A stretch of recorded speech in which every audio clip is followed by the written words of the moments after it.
syndromes. They try to make up these pseudo-medical terms now to try to describe personality types.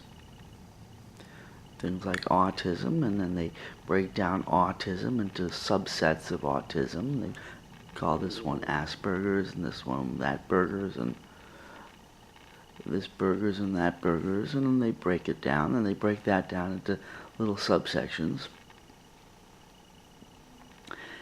And eventually you keep breaking down subsections of each subsection.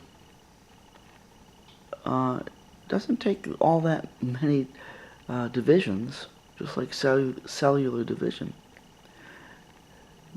Eventually you end up with 7 billion different subsections.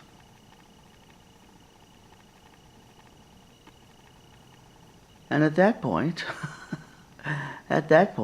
there's one specific subsection to apply to each human being on a living human being.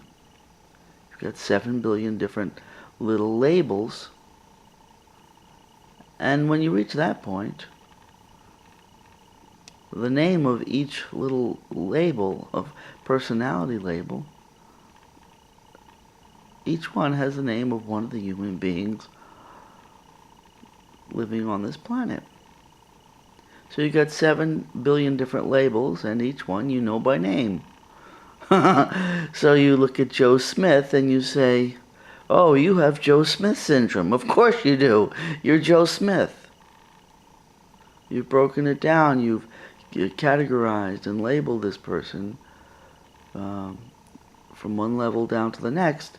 Ultimately, what you're going to call that label is say, oh, well, you're Joe Smith. Yes, indeed, I am.